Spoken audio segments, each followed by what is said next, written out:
In the video of his death, Foley's killer speaks clearly with what many describe as a British accent. Now the British government is apparently close to identifying that man. There have been several reports about who it might be. CBC's Ellen Morrow has more about those reports from London. There has been a lot of speculation here over the past week over who this killer could be. One paper today, the Sunday Times, even went so far as to say beheader Jihadi John, as the killer in the video has come to be known as, identified. Now, of course, this is all very much unconfirmed, but we do know there has been an intense effort to try to figure out who this man is. And one source of information has been the social media accounts of ISIS fighters. The group often posts gruesome images and videos online.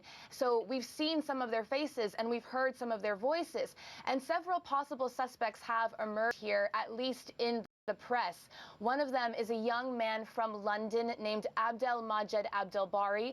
Now, he went to fight in Syria earlier this year, but before that, he was an aspiring rapper who grew up in Maida Vale, which is a very wealthy London neighborhood. His father, though, was extradited from the UK to the US in 2012 as an Al-Qaeda suspect. And weeks before the murder of James Foley, a picture emerged on Twitter of someone said to be Bari holding a severed head in Syria. So given all of that, he is getting a lot of attention in the British media. But again, he is just one of several British militants being investigated. There are at least 500 Brits fighting with groups like ISIS in Iraq and Syria. So at this point, until the authorities release anything official, it's really anyone's guess as to who the man in the video with James Foley could be.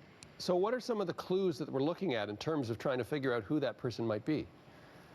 Well, after the Foley video was released last week, several hostages, former hostages of ISIS, came forward giving interviews, and they discussed the killer's identity.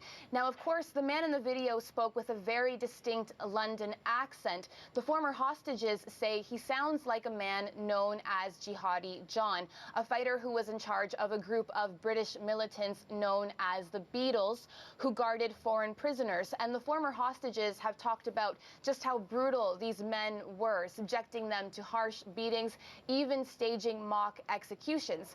And the British connection to all this really seems to have rattled the government here. The Foreign Secretary has called the prospect that the killer is a British citizen horrifying. And just yesterday, John, the government said it will introduce new laws to fight extremism in the UK, trying to prevent any other Brits, like the man in the video, from becoming radicalized.